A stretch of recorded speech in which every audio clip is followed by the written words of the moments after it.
Willkommen zu einem neuen Video, dem Monatsvlog November. Und ich starte diesen Vlog, glaube ich, direkt mit einem Announcement, was ich euch noch nicht hier so auf YouTube erzählt habe. Und zwar haben Johannes und ich uns in Paris verlobt. Ja, ich wollte es erstmal so ein bisschen für uns behalten und das nicht direkt irgendwie auf Social Media oder so posten. Einfach damit wir das so ein bisschen für uns haben und dann das auch so nach und nach unseren Familienmitgliedern und Freunden so im Privaten halt erzählen konnten, bevor die das dann auf Social Media sehen. Und ja, jetzt ist es aber raus. Ich habe es schon auf Instagram gepostet und deswegen sage ich es jetzt hier auch nochmal offiziell auf YouTube, damit es jetzt irgendwie jetzt kein Geheimnis mehr oder so ist. Ich poste mal ein Bild, was ich wenige Minuten davor gemacht habe. So viel dazu. Dann geht es jetzt auch weiter mit dem normalen Vlog.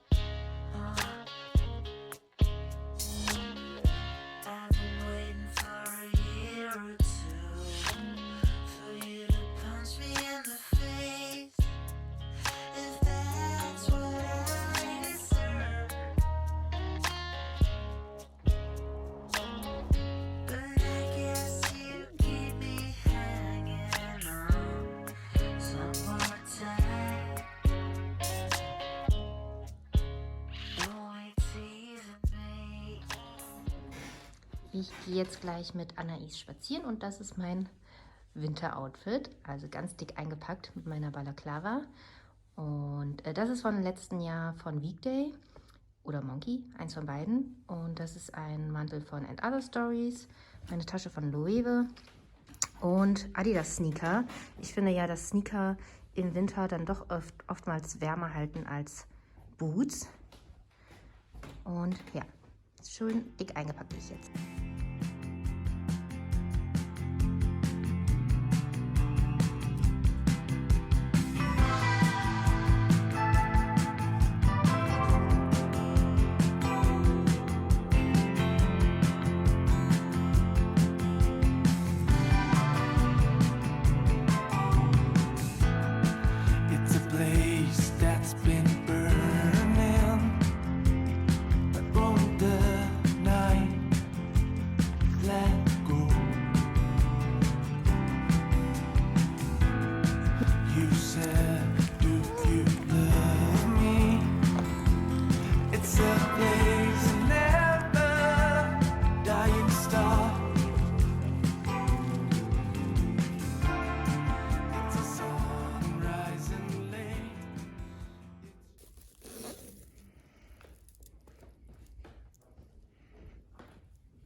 Zeit für ein bisschen Interior Talk. Ich arbeite diesen Monat wieder mit Connox zusammen und das bedeutet für euch, dass es wieder einen 12% Rabattcode gibt. Und zwar ist er diesmal NISI 2021 und der Code ist bis zum 19.12. gültig. Also wenn ihr noch irgendwas auf eurer Wunschliste hattet, was ihr die ganze Zeit bestellen wolltet oder ihr noch auf der Suche seid nach irgendwie Weihnachtsgeschenken, Kleinigkeiten, Dekosachen oder so, dann ist jetzt die Zeit dafür gekommen und ich zeige euch dann noch, was ich so Neues habe.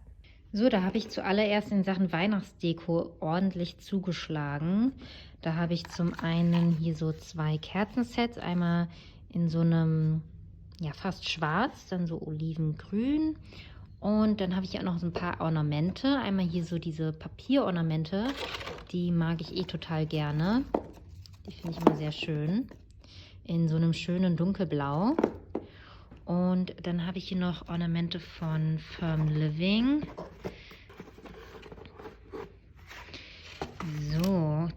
So sehen die Kugeln aus. Also so cremefarben mit grünen Streifen. Sehr schön. Und dann habe ich hier noch so eine Bowl von Firm Living. Und ja, dann werden wir mal anfangen mit Dekorieren. Meinen alten Kranz vom letzten Jahr habe ich hier schon mal ausgepackt. Ich glaube, dass ich den diesmal so plain lasse, ohne Kerzen drauf, weil ich sowieso immer ein bisschen Sorge hatte, dass es dann doch irgendwie mal in Flammen aufgehen wird. Und ja, deswegen bleibt er dieses Jahr erstmal kerzenlos. Da habe ich dann halt, wie gesagt, diesmal andere Varianten für Kerzen. Ja, legen wir mal los. So, diese schwarzen Kerzen möchte ich jetzt zu dieser Schale kombinieren. Das ist eine Schale von Firm Living. Die hat halt extra so Kerzenhalter dran. Die gibt es in 2 verschiedenen Farben. Ich habe jetzt die dunkelgraue bzw. fast schwarze Version. So sieht das Ganze dann fertig aus, gefüllt mit ein paar Kakis. Also ist so der minimalistische Adventskranz quasi. Der passt sehr gut in die Küche rein. Und kann man halt auch immer ein bisschen auswechseln, je nachdem, was für Früchte man drin hat. Sieht es dann halt immer noch mal ein bisschen anders aus. Aber ja, irgendwie ist es echt eine echt coole Lösung. Mal was anderes, eine Alternative zu den klassischen Adventskränzen. Und auch praktisch. Und dann, wenn Weihnachten vorbei ist, kann man halt ja auch die Kerzen rausnehmen, wenn man mag. Und dann hat man halt trotzdem eine schöne Schale. Ich werde auch immer noch ganz oft zum Tisch gefragt, woher der ist. Und das ist einer von Hey. Den habe ich damals auch von Connox bekommen. Ja, Hey Tilt heißt der Tisch. Und den kann man so zuklappen, wenn man möchte. So, die grünen Kerzen habe ich jetzt auf diesen goldenen Kerzenständer von Tradition gemacht. Den habe ich schon seit Ewigkeiten. Das kann man so aufeinander stecken. Und so in der Vierer-Konstellation sieht es auf jeden Fall auch sehr weihnachtlich aus. Und ich dachte mir, dass ich vielleicht mit diesen Ornamenten diese Zweige hier so ein bisschen weihnachtlicher gestalten kann. Eventuell könnte ich die Zweige auch austauschen mit so winterlicheren Zweigen. Aber ich schaue erstmal, wie das dazu aussieht, weil ich mag die eigentlich ganz gern. Die passen halt das ganze Jahr über ganz gut in diese Vase. Ja, dann probieren wir das mal eben aus. So, irgendwie finde ich es ganz schön.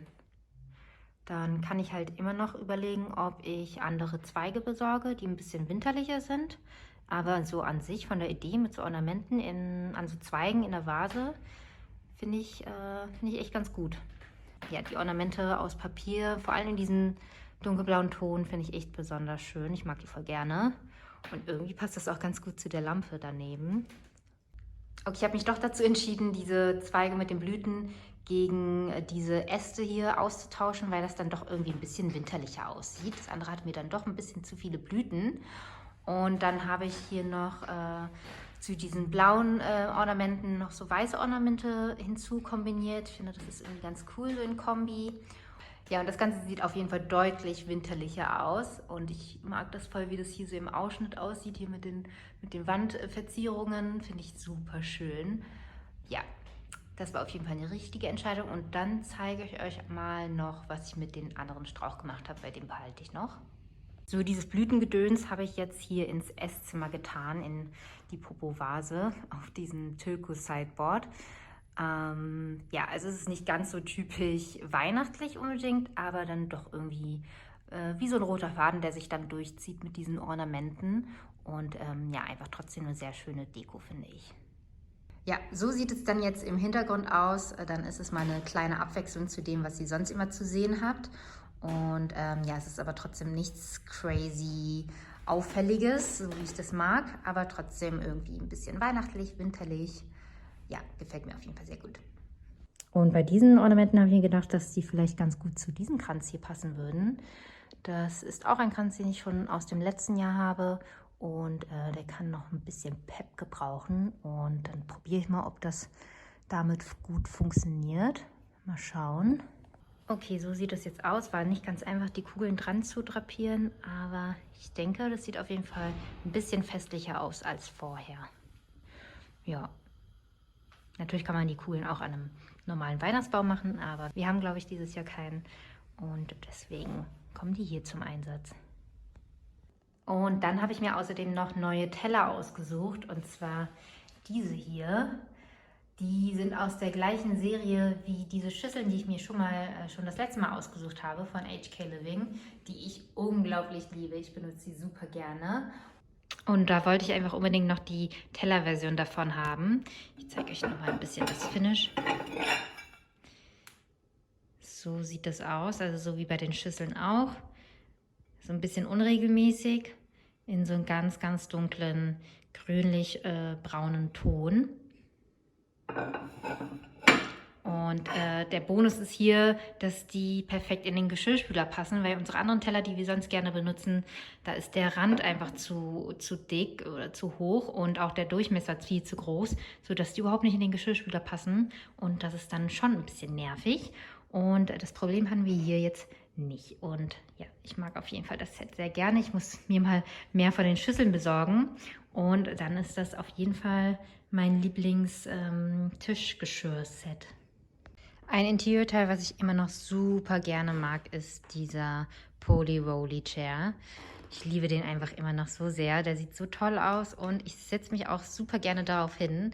Also viel lieber auch teilweise als auf der Couch, vor allem wenn wir Gäste zu Besuch haben.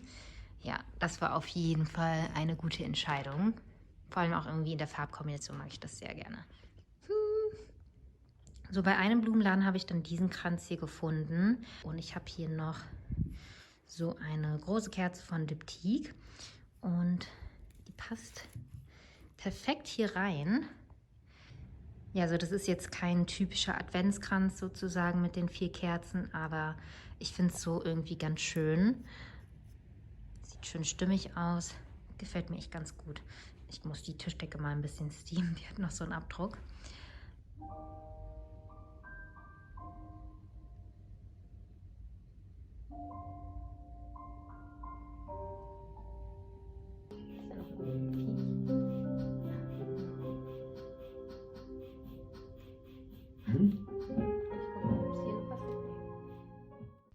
So, vielleicht mache ich einen ganz kleinen, klitzekleinen Haul. Ich habe nämlich ein paar neue Sachen von Arket, unter anderem diesen Zweiteiler hier aus Jogger und Pullover von Arket aus Kaschmir.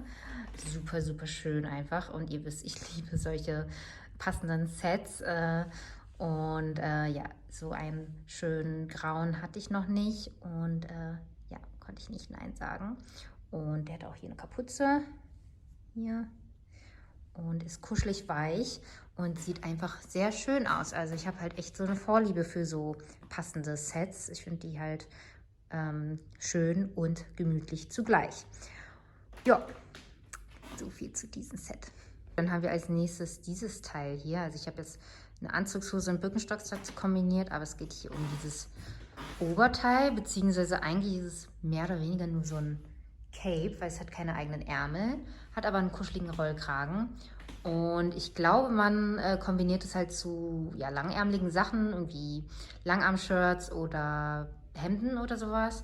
Und das vermeidet dann, dass es unter Jacken oder Mänteln dann so eng an den Ärmeln ist und auch an den Achseln. Also wenn man halt so einen fetten Pullover hat, das ist ja manchmal so ein bisschen so unangenehm.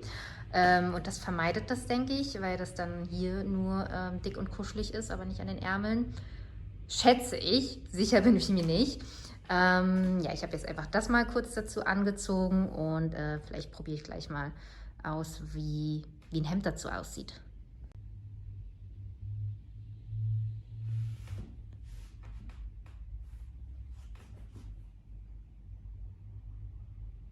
So, jetzt mal mit so einem dünnen Rollkragen-Longsleeve drunter. Funktioniert auch ganz gut, finde ich. Also ist im Endeffekt ein gutes Teil zum Layern, so im Winter. Ja.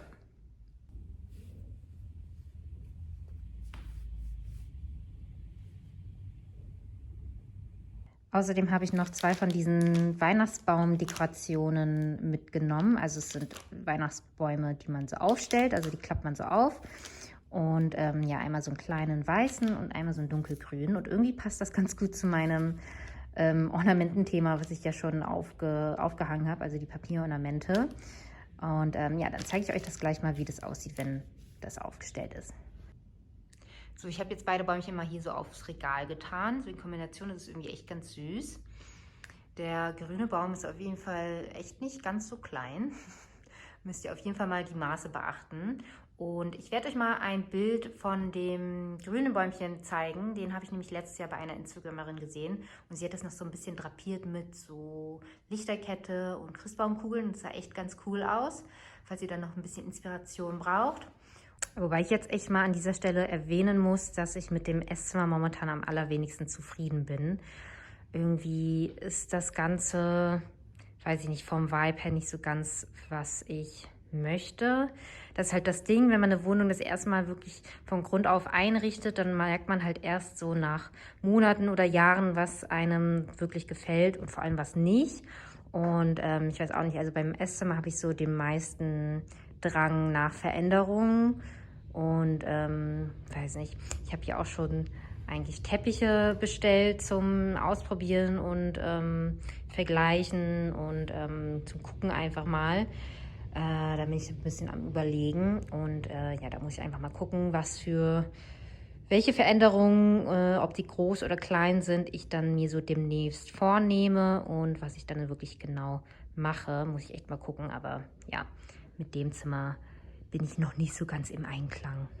Johannes liebt die Lampe, ich hasse die Lampe mittlerweile, ehrlich gesagt. Das Regal vom Menu finde ich echt noch ganz cool, aber ich werde mal versuchen, das ja, in eine andere Konstellation zu bringen. Das kann man ja machen bei diesem Regal. Das ist auf jeden Fall ganz cool noch. Wobei ich mich schon ein bisschen ärgere, weil mittlerweile gibt es das Regal jetzt in einer Holzvariante, also so dunkles Holz, was ich dann irgendwie noch mal ein bisschen schöner, ein bisschen wärmer finde.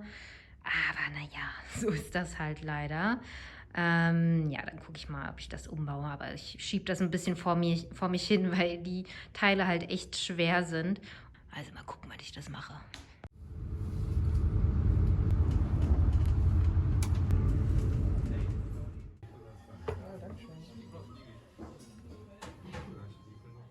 Bevor es jetzt so richtig dunkel wird, dachte ich mir, ich zeige euch noch schnell meinen Look.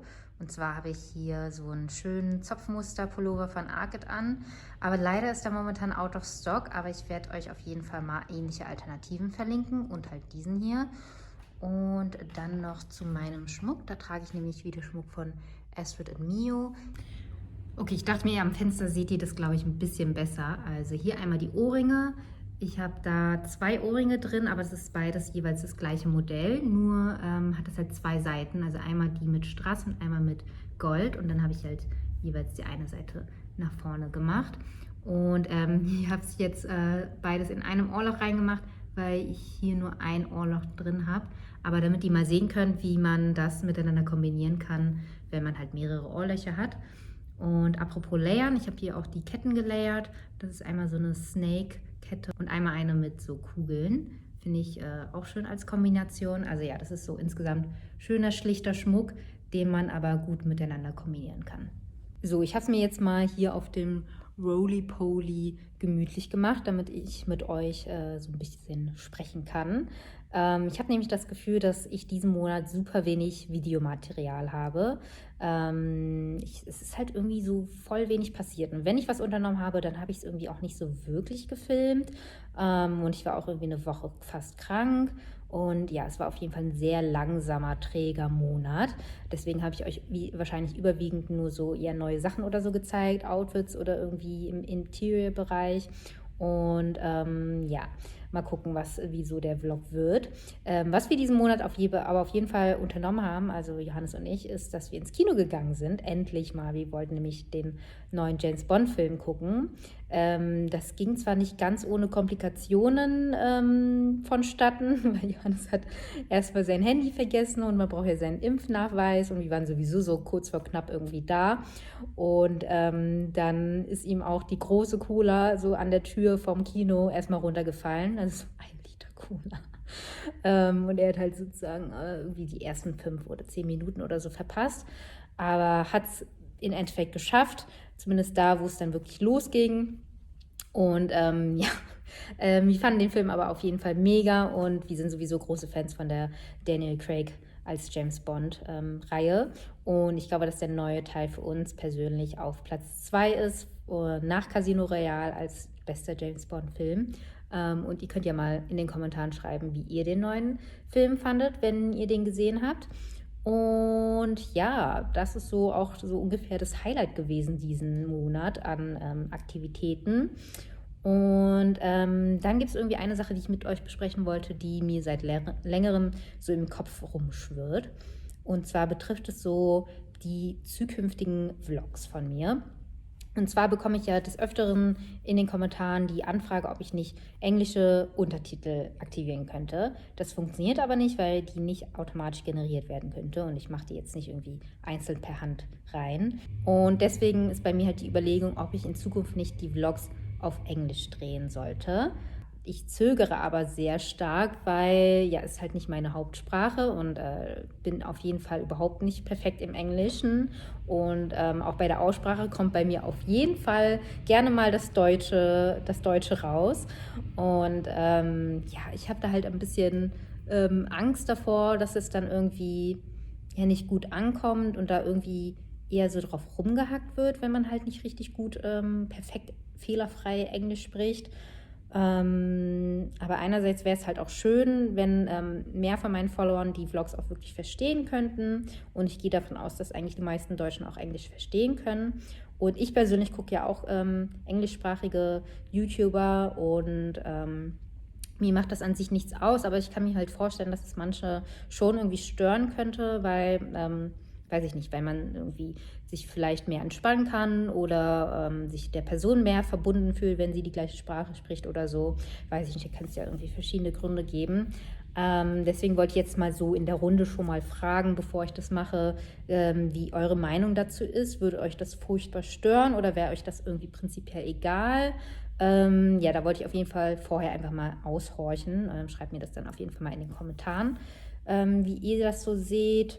Also es wäre frühestens sowieso für die Vlogs im nächsten Jahr der Fall, was aber dann schon wiederum bald ist. Aber ja, wollte ich auf jeden Fall vorher mal horchen, wie ihr das so seht.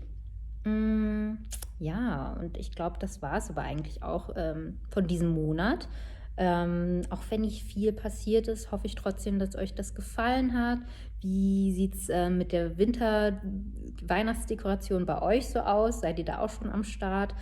Und ja, dann hoffe ich, euch hat der Vlog gefallen und wir sehen uns im nächsten Monat wieder. Tschüss!